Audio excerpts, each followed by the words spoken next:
parlons ensemble de l'actualité concernant le Burkina Faso, mettant en exergue un nouveau rapport de Human Rights Watch, taxé de rapport à charge par certains observateurs de la scène panafricaniste, que ce soit au Burkina Faso, au Mali ou encore au Niger, au Cameroun. On estime que c'est le rapport de trop. Celui-ci a été publié le 29 octobre 2024. Première lecture concernant ce nouveau rapport de Human Rights Watch, Dr Dalvaris Ngodjou.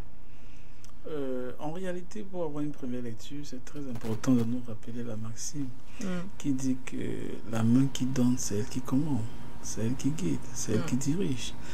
Pour le cas d'espèce, que ce soit Human Rights Watch et bien d'autres ONG, soit internationales, que ce soit Transparency International et bien d'autres, généralement il faut voir de qui ces organismes ou ces organisations reçoivent des financements. Dans la plupart des cas, vous voyez que les financements viennent des gouvernements occidentaux, surtout et surtout généralement du State Department, le département d'État américain, qui généralement dirige les grandes lignes de ce que ces personnes vont dire ou ne pas dire. Or, quand vous regardez d'où viennent les financements de ces organismes, vous pouvez facilement comprendre la direction que prend généralement leurs enquêtes ou leurs différentes actions. Pour le cas d'espèce, Human Rights Watch accuse, comme d'habitude, car ce n'est pas la première fois, le gouvernement burkinabé d'un certain nombre de choses, et à la lumière de ce qui s'est déjà passé dans le passé, excusez la tautologie, on ne peut pas être surpris de ce qu'ils disent aujourd'hui. Car les accusations qui sont aujourd'hui proférées contre le gouvernement de Ouagadougou ne sont pas très différentes des accusations qui ont déjà été proférées à plusieurs reprises contre les autorités du gouvernement de Bamako.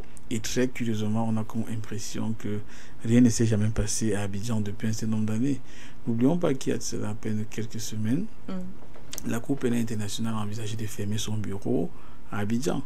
Alors qu'en principe, l'enquête liée à la crise post-électorale jusqu'à aujourd'hui n'est pas close, puisqu'en réalité, si ce n'est pas Barbo qui est ordonné des tueries, si ce n'est pas Blegoudé, ça veut dire que ces personnes sont en Côte d'Ivoire. Mais quand on ferme déjà des bureaux, ça veut dire que... Et curieusement, remarquez bien qu'après l'annonce, ni Human Rights Watch, ni aucune autre ONG sérieuse, entre guillemets, de par le monde entier, n'a soulevé le bouclier. Donc, pour me dire, dans ce premier jet, qu'on ne peut pas être surpris, en fait, les personnes qui financent ces organismes-là donnent les directives à suivre, et généralement ces directives vont contre les régimes ou les gouvernements qui ne défendent pas les intérêts de ces puissances-là. Eh bien, cette fois-ci, Human Rights Watch ne s'est pas seulement contenté de dire que les forces armées burkinabées avaient ouvert le feu sur la population ou encore avaient violé complètement les droits de l'homme ou encore les droits de ces populations, mais est allé jusqu'à déclarer que les forces armées de ce pays avaient forcé le peuple de Barça Logo à creuser une tranchée de défense autour de la ville, ce qui les aurait donc mis en danger au moment de l'attaque. Le but, finalement, est-il de démontrer que les forces armées des pays de l'AES, enfin, c'est vrai qu'il n'y a pas que les pays de l'AES, le Cameroun a déjà aussi été victime de ces rapports de Human Rights Watch, le Tchad pareil, démontrer ici que les armées nationales des différents pays africains ne travaillent pas pour le peuple africain? Vous savez, quel que soit le document scientifique que vous commettez, un des éléments fondamentaux, c'est la méthodologie. Et dans le cas d'espèce, on interroge la méthodologie d'enquête de Human Rights Watch. Parce qu'on l'a dit, parlons seulement des massacres avant d'arriver sur le travail forcé. On l'a dit, mais quelle est la méthodologie que vous avez utilisée? Ils disent qu'ils ont utilisé, ils ont fait un comptage par des images satellitaires. En réalité, c'est extrêmement problématique. Par des images satellitaires, vous ne pouvez pas voir des chiffres précis. On ne peut pas avoir des éléments précis. On ne peut pas seulement s'arrêter là-dessus. Et maintenant, dans le cas d'espèce, si vous arrêtez à des témoignages flous ou à des images satellitaires, vous faites comment pour savoir que le travail est forcé? Vous allez dire que si je viens dans cette maison, j'arrive à For You, vous, Manuel, me dit, ok, s'il te plaît, prends la paix, aide-moi à creuser un peu là, ma voiture est calée. Vous faites comment avec un satellite pour savoir qu'on m'a forcé à le faire, que je ne l'ai pas fait volontairement? Vous pouvez pas. Si vous n'êtes pas ce qu'on appelle sur les CD, un témoin oculaire ou auditif, c'est-à-dire vous avez entendu, vous avez vu directement, ou du moins vous avez un témoin direct qui a entendu ou vu, ça va être extrêmement difficile d'établir que c'est un travail forcé. Pour le travail forcé, que ce soit en Afrique, n'oublions pas qu'en réalité, le seul peuple, ou alors le peuple qui a été le plus victime des travaux forcés, c'était sur le continent africain. Parce que généralement, quand on parle des rails ou des routes qui avaient été faits sur le... C'est une petite parenthèse, hein, pour établir, parler entre les deux. Les rails, par exemple, qui sont faits, les chemins de fer, pardon, qui sont faits dans beaucoup de pays africains, les routes qui sont faites, en réalité, on dit que le colon a bâti cela et que ce sont les œuvres de la colonisation. En réalité, ce sont les œuvres de nos parents qui étaient obtenues par le travail forcé. Pourquoi le colon, généralement, avait besoin de transporter les matières premières de l'Interland vers les ports ou vers les sorties. Ils étaient contraints de faire les routes ou de faire les chemins de fer. Et généralement, même ici au Cameroun, c'était avec les travaux forcés. Oui. Je fais une petite digression. Vous connaissez la signification de baganter. D'abord, en patois, baganter, ça dit nous, on a refusé le travail forcé. On a refusé le travail forcé. Et parce que c'est une tribu à l'Ouest Cameroun où des gens s'opposaient littéralement aux Blancs, disaient on ne fait pas ça puisque nous sommes des nobles. Pour dire quoi? Que dans le travail forcé, en Afrique, généralement, des gens travaillent jusqu'à mourir. Des gens travaillent sans salaire. Des gens travaillent avec des fouets derrière eux, avec des maîtres qui les obligeaient à travailler. Est-ce que dans le cas que dont nous sommes en train de parler au Burkina Faso, Human Rights Watch est capable d'apporter des preuves à ces allégations, c'est-à-dire des jeunes étaient en train de travailler avec des personnes qui les fouettaient, qui les obligeaient. Est-ce que les gens travaillent à mort? Est-ce que les gens travaillent sans salaire? Human Rights Watch n'a pas d'image, mais dit avoir des témoignages. Mais tout le monde peut faire des témoignages. Et des témoignages écrits, ils ne sont pas forcément audio. Oui, tout le monde peut écrire. Oui. Tout le monde peut écrire. Vous savez, on en a vu partout. Prenons un exemple qui a participé, là c'est même au-delà. Hein. Je veux dire, actuellement c'est écrit, tout le monde peut écrire. Mais au-delà, rappelez-vous, un des éléments qui participent à la guerre du Golfe. Vous savez, des accusations avaient été faites contre les hommes de Saddam Hussein. Que les militaires étaient arrivés dans des hôpitaux koweïtiens et les militaires irakiens, bien sûr, et que les militaires irakiens partaient débrancher les couveuses avec des nouveaux-nés à l'intérieur et ouvraient leur contenu, exposaient les enfants, soit verser le conduit, c'est-à-dire poser le bébé au sol, pour justifier la cruauté de Saddam Hussein. Et s'il vous plaît, quand on leur a demandé, mais est-ce que vous avez une preuve concrète? Les Américains ont dit oui, nous avons un témoignage, et ils avaient un témoignage entre guillemets. On a fait venir une petite fille.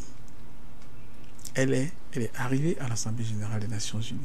Elle a témoigné devant un micro, devant une caméra, disant qu'effectivement, elle était à l'hôpital, elle était malade, ses parents étaient morts, et les soldats de Saddam Hussein sont venus, ils ont cassé les couveuses, ils ont débranché pour que les nourrissons meurent.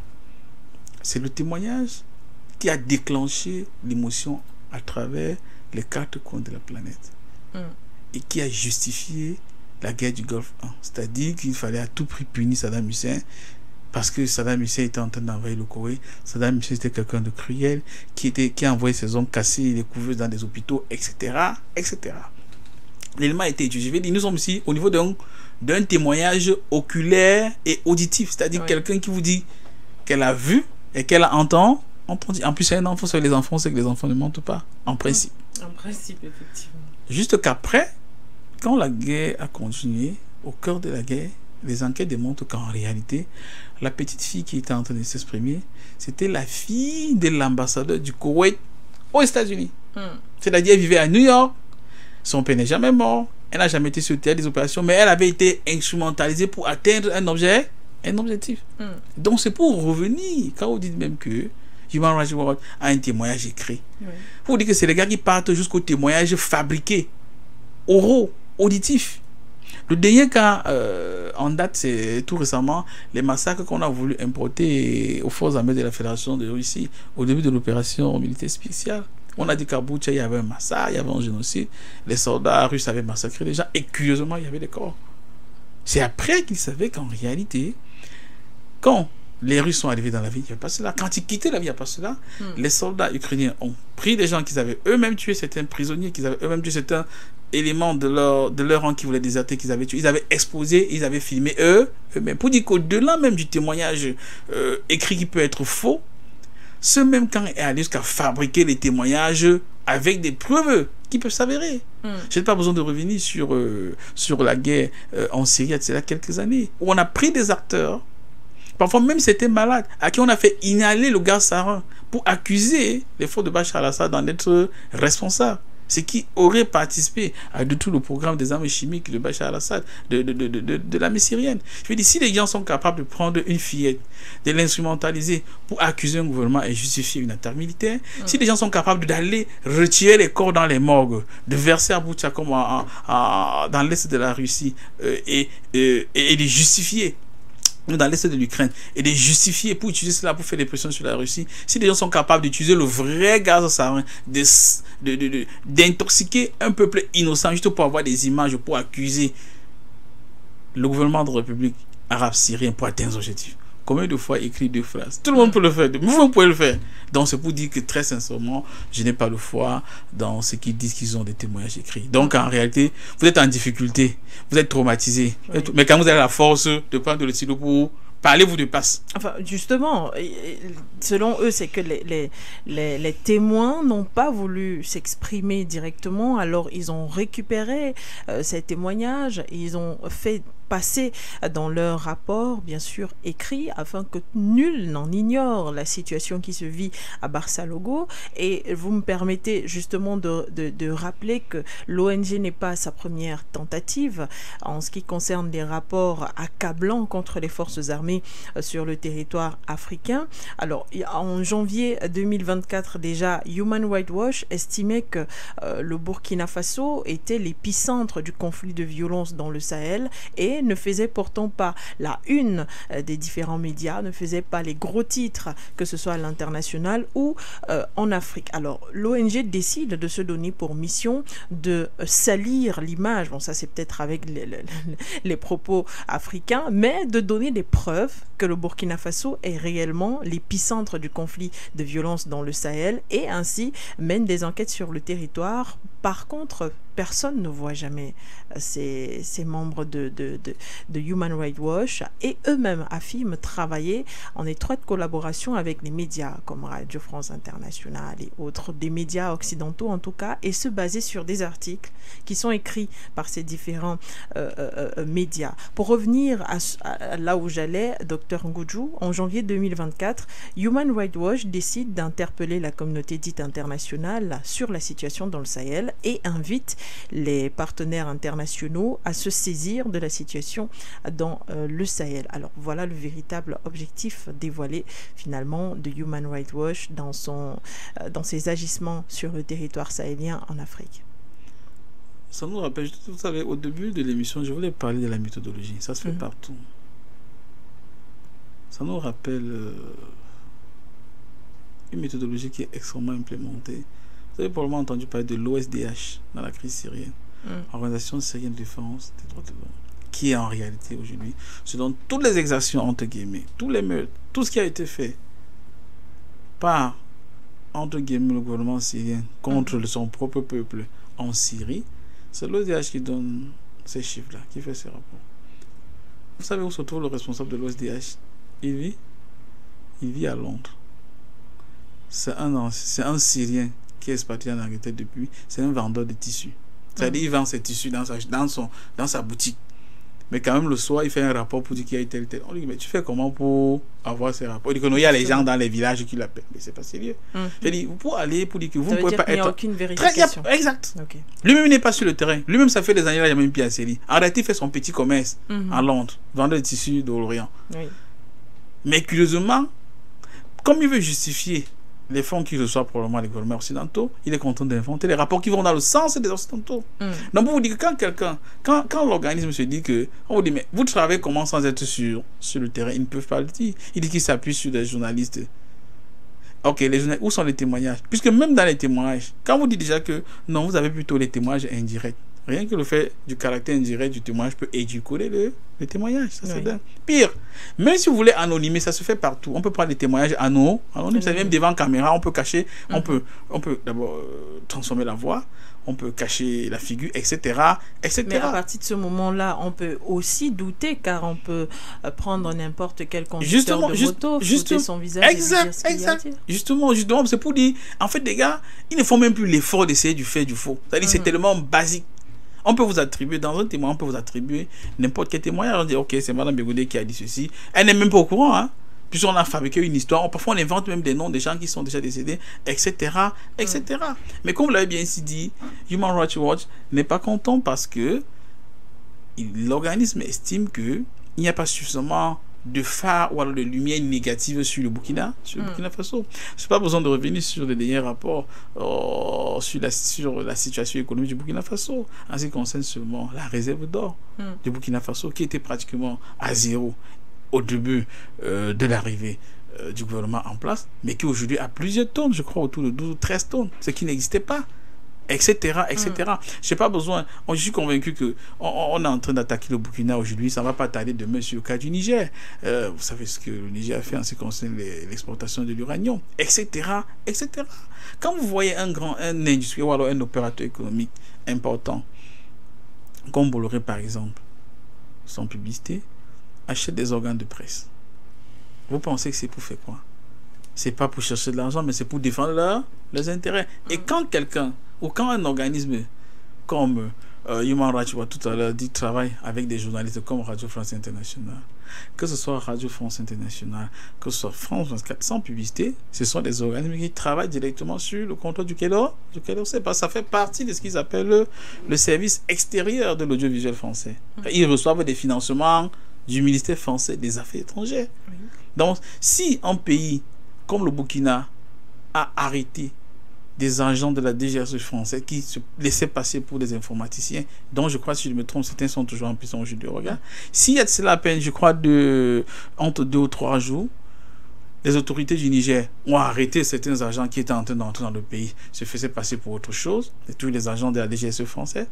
Ce n'est que logique que Human Rights Watch puisse agir de cette manière. Mais maintenant, il faut faire par personne interposée. Vous savez, la France est tellement mal vue que, vous savez, à plusieurs reprises, d'abord, le média a été bloqué dans le pays, etc. Ce qui fait que ce qu'ils disent, en réalité, n'a aucune crédibilité. Et maintenant, étant donné que les puissances se partagent les intérêts, se défendent, se tirent les uns les autres, ce ne serait pas de trop de voir comment travailler plutôt avec un organisme de l'autre côté. Et dans le cas d'espèce, on a vu dans le passé. Rappelez-vous par exemple que dans la guerre du Biafra, c'était une question du pétrole. En réalité, la fédération nigériane, c'est une ancienne colonie britannique. Mais l'organisme qu'on utilisait pour faire passer les armes, c'était qui? Médecins sans frontières de Kouchner. Les armes passaient une bonne partie par le Gabon avec Omar Bongo. Parce qu'en réalité, les Nigériens, en principe, ne pouvaient pas soupçonner, à l'époque, du moins dans les années 70, qu'une ONG qui est plus ou moins liée à la France puisse rentrer dans ce type de choses. Comme aujourd'hui, en principe, on peut se dire que oui, un ONG qui, en réalité, officiellement, n'est pas lié à la France, ne peut pas être soupçonné de partialité dans ce type d'enquête.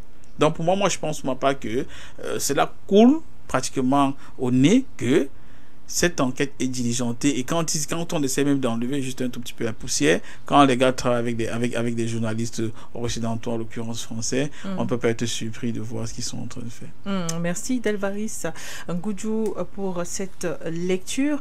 Alors, lorsqu'on a fini de parler de cela, il y a quand même une toute petite, peut-être très grosse interrogation, c'est ces différents rapports de Human Rights Watch, qu'est-ce qu'ils font perdre aux États africains?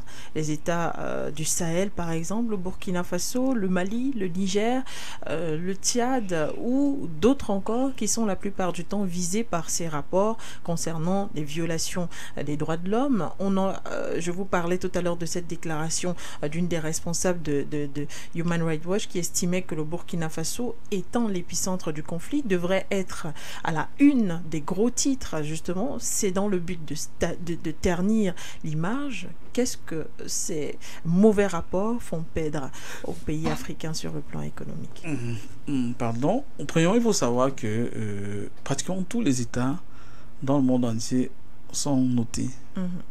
Il y a des spécialistes de par le monde entier qui vous annotent, qui vous donnent un certain poids sur le marché, sur les marchés financiers internationaux, que ce soit Standard & Poor's et tout le reste.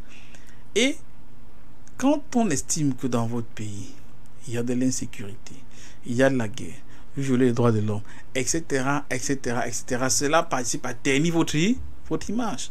Mais bien au-delà, ce qu'en fait, les économies, puisque nous sommes dans un système économique, en réalité de l'économie de marché, nos États sont appelés à acheter de la dette sur le marché international. Mais quand vous avez une note qui est extrêmement entachée, vous avez des difficultés à vous financer sur le marché international. En d'autres termes, on vous vend très peu d'argent sur une période très courte, mais à un taux extrêmement élevé.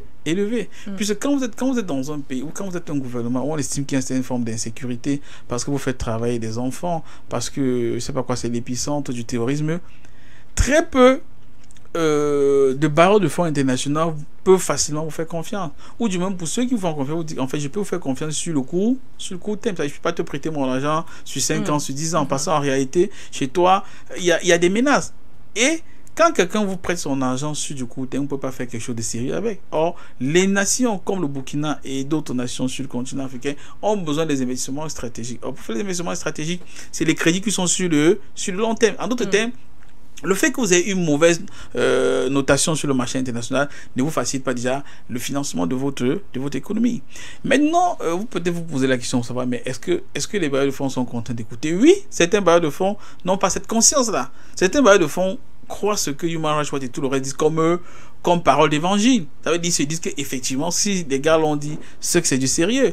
Et quand je parle de bailleurs de fonds, je parle de système financier international dont une bonne partie est contrôlée par qui? Par les Occidentaux, que ce soit le Fonds monétaire. C'est comment ça se passe, hein? Ça vous fait une réunion au ministère, on dit, le Fonds monétaire dit que non, il y a tel rapport de tel OG qui dit que, il y a tel rapport de tel qui dit que vraiment tu as demandé 200 milliards, on ne peut pas le faire parce que les gens estiment chez nous que si on n'est pas très sûr que tu pourras rembourser parce qu'il y a une certaine instabilité. Si tu veux l'instabilité, il faut laisser. Et si tu veux la stabilité, etc.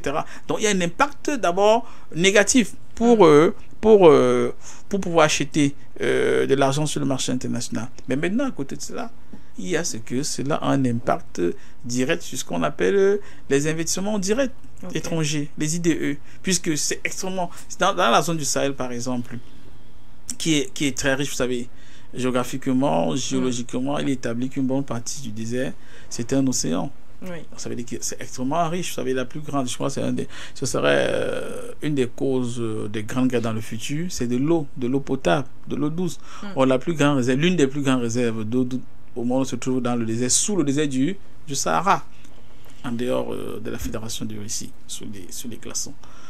Mais maintenant, quel que soit le gisement que vous avez, même aujourd'hui, il y a très peu d'Africains, même de Burkinabés. Si on leur dit, va investir dans telle zone, très peu iront. Parce que dans l'imagerie populaire, il y a de l'insécurité. Vous ne venez pas tous les jours, vous n'allez pas quelque part investir. Quand on vous dit, il y a un bon gisement d'or, mais qui a Boko Haram qui surgit de nulle part. De plusieurs, je crois, si je ne me trompe pas, je crois que c'était au Niger où on a dû enlever les investisseurs. C'était les Turcs, si je ne me trompe pas, qui ont été arrêtés, je veux dire, enlevés par un groupe terroriste qui sort de nulle part. Pourquoi? Parce que les Turcs, pour certains, ils n'écoutent pas ce que beaucoup de médias et d'ONG occidentales disent. On continue à investir. C'est une manière de leur attirer l'attention. Je veux dire, en fait, ternir l'image de ces pays, en dehors du fait qu'on emprunte difficilement, on se finance difficilement sur les marchés internationaux, c'est que ça a un impact important sur les IDE, les investissements directs étrangers, parce que très peu de pays te sentent attractifs. Si les gens se disent que non, si j'investis, les hommes armés peuvent débarquer dans mes bureaux du jour au lendemain, etc., cela dissuade les investissements. Et même à l'intérieur du pays, au Burkina, comme au Cameroun, comme partout, même les opérateurs économiques nationaux qui sont établis. Quand vous avez, je prends l'exemple du Cameroun, nous avons une crise armée qui perdure depuis un certain nombre d'années au nord-ouest et au sud-ouest Cameroun. Vous avez pu remarquer que ici, là, les sièges de For You Media se trouvent dans Douala 5e, Boulam Sadi, il y a beaucoup d'écoles qui étaient dans les zones anglophones. Quand on dit une école, ça veut dire qu'il y a des emplois, il y a des enseignants, il y a des dortoirs et tout le reste, de personnel qui travaille. Mais puisque des hommes armés débarquaient dans les écoles, mettaient du feu tout le temps, beaucoup d'écoles ont décidé vraiment de ne plus investir en zone anglophone, mais surtout certains ont délocalisé parce qu'elles se sentent en insécurité là-bas. Le plus grand employeur au Cameroun, après l'État du Cameroun, c'est la Cameroon Development Corporation, la CDC, qui emploie des milliers et des milliers de personnes, mais dont une bonne partie des plantations se trouve par exemple au Sud-Ouest. Mais à plusieurs reprises, des hommes armés sont rentrés dans les plantations, ont tué les travailleurs, ce qui a diminué l'activité économique. Beaucoup de travailleurs ne peuvent plus aller au travail, parce qu'on ne va pas pour le travail pour perdre sa vie, on va au travail pour prendre soin de son épouse, de ses enfants, de sa famille. Ils ne partent plus au travail. Mais puisqu'ils ne partent plus au travail, les pollutions de la CDC ont beaucoup baissé. Mais surtout, d'autres investisseurs, je me rappelle, je travaillais un truc avec la GIZ, la coopération allemande, très peu peuvent accepter d'aller investir là-bas. Parce que vous ne pouvez pas investir dans une zone où votre propre vie est en danger. Vous ne pouvez pas. En d'autres termes, si nous revenons au parallèle par rapport au Burkina Faso, c'est que les gens ne peuvent pas venir investir, même s'ils sont des nationaux. Il y a des gens, une entreprise qui fait par exemple dans la vente des terrains, quand vous voulez parler des terrains en nord, de sud, ils refusent. Vous ne pouvez pas aller acheter un lopin de terre dans un endroit où vous pouvez aller là-bas, comme on dit, vous prenez une balle perdue du jour au lendemain. Alors que vous êtes national camerounais. Et ça, on se comprend. Donc, pour dire que même au Burkina Faso, même pour les propres Burkinabés, quand ils entendent ce type d'informations, pour certains, ça leur fait perdre la confiance en leur pays. Et ça encourage à quitter leur pays. Et quand une personne quitte un pays, je parle d'un opérateur économique, quitte avec la ressource, qui peut être physique, donc la force de travail, l'expérience de travail, l'expérience d'entreprise, mais quand il quitte en tant qu'opérateur économique, il contribue au chômage parce qu'il ferme son entreprise, les gens qui travaillent vont partir au chômage, mais au-delà, il y a un impact négatif sur le plan fiscal parce que puisqu'il travaillait, puisque l'entreprise travaillait, l'entreprise payait des impôts. Mais surtout, quand quelqu'un va à l'étranger, il va avec les ressources pour vivre. Et pour cela, il est content de prendre le peu d'économie qu'il avait sur lui pour aller vivre avec à l'étranger. Donc l'impact est extrêmement négatif sur la nation. Ces gars ne le font pas, ce n'est pas des simples rapports faits juste pour embêter comme ça. Il y a des objectifs qui sont bien tracés. Une nation qui a un malaise, une population qui a un malaise, qui ne peut pas travailler, etc., peut facilement se soulever contre le gouvernement. Merci, docteur Delvaris Ngudjou.